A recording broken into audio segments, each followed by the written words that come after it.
جو نبی کے قریب ہوتے ہیں، جو نبی کے قریب ہوتے ہیں وہ خدا کے حبیب ہوتے ہیں، اور جو سجاتے ہیں درود کی محفل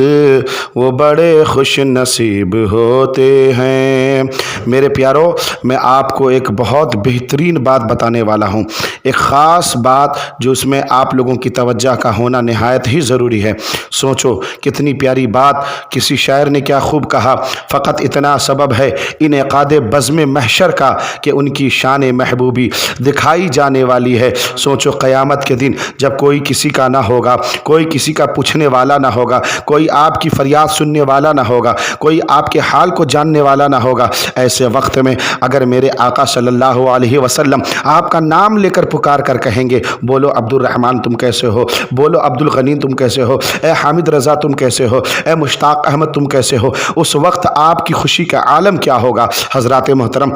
ایسا کیسے ہوگا کہ قیامت کے دن نبی پاک صلی اللہ علیہ وسلم آپ کے نام کو لے کر آپ کو پکاریں گے اور آپ کو یاد کریں گے۔ حضرات محترم، میں آپ کو بتا دوں، یاد کرو قیامت کے دن میں اللہ اکبر جب مجرم بھاگ رہا ہوگا، لوگ نفسی نفسی کے عالم میں ہوں گے، لوگ یہاں وہاں بھاگ رہے ہوں گے، کوئی کسی کا پوچھنے والا نہ ہوگا۔ حضرات محترم، اسی لیے کسی شاعر نے کیا خوب کہا کہ ڈھونڈا ہی کریں صدر قیامت کے سپاہی، وہ کس کو ملے جو تیرے دامن میں چھپا ہو۔ اور سرکار اعلیٰ حضرت نے بڑی پیاری بات کہہ دی ہے کہ کر کے تمہارے گناہ مانگے تمہاری پناہ، تم کہو دامن میں آ تم پہ کروڑوں درود۔ حضرات محترم، میرے کہنے کا مطلب صرف اتنا ہے، اے میرے عزیزو، اے میرے حاضرین، کہ آپ اپنی زندگی کا ایک معمول بنا لیجئے کہ انشاءاللہ العزیز میں ہر دن نبی پاک صلی اللہ علیہ وسلم پر 1000 بار درود شریف پڑھوں گا، یا 500 بار درود شریف پڑھوں گا، یا کم سے کم 100 بار نبی پاک صلی اللہ علیہ وسلم پر درود شریف کا نذرانہ پڑھ کے میں پیش کیا کروں گا۔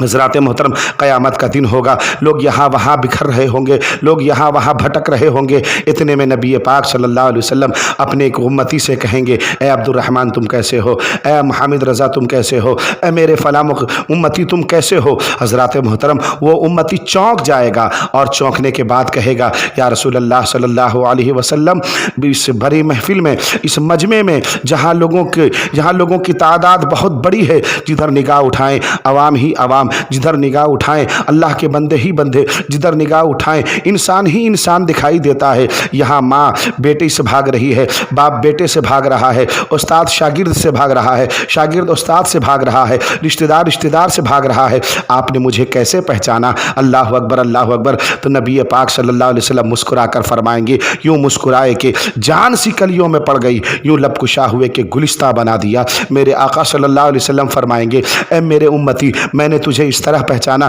کہ کل جب تو دنیا میں زندگی گزار رہا تھا تو ہر دن میری بارگاہ میں 1000 بار یا 500 بار یا 100 بار درود شریف کا نذرانہ پیش کیا کرتا تھا،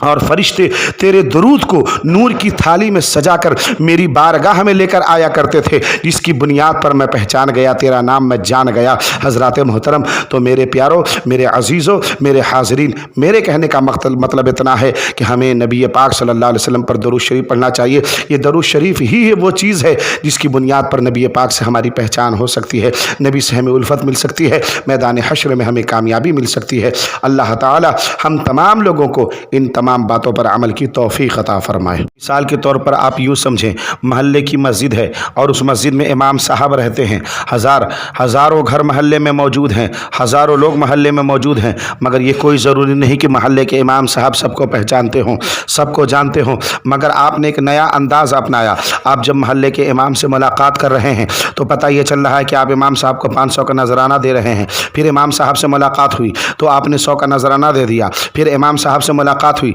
تو آپ نے خوشبو پیش کر دیا، پھر امام صاحب سے آپ کی ملاقات ہوئی تو آپ نے امامہ شریف پیش کر دیا۔ حضرات محترم، اب میں آپ سے پوچھنا چاہتا ہوں، محلے میں ہزاروں لوگ ہیں، محلوں میں ہزاروں لوگ آتے ہیں اور جاتے ہیں، امام صاحب سے ملاقات کرتے ہیں، مگر آپ کو امام صاحب پہچان رہے ہیں۔ کیوں پہچان رہے ہیں؟ اس کی وجہ یہ ہے کہ آپ جب بھی امام صاحب سے ملاقات کرتے ہیں تو کچھ نہ کچھ تحفے پیش کرتے ہیں، کچھ نہ کچھ نذرانہ پیش کرتے ہیں۔ اب اس کا نتیجہ یہ ہوا کہ امام صاحب آپ کے نام کے ساتھ پہچان رہے ہیں،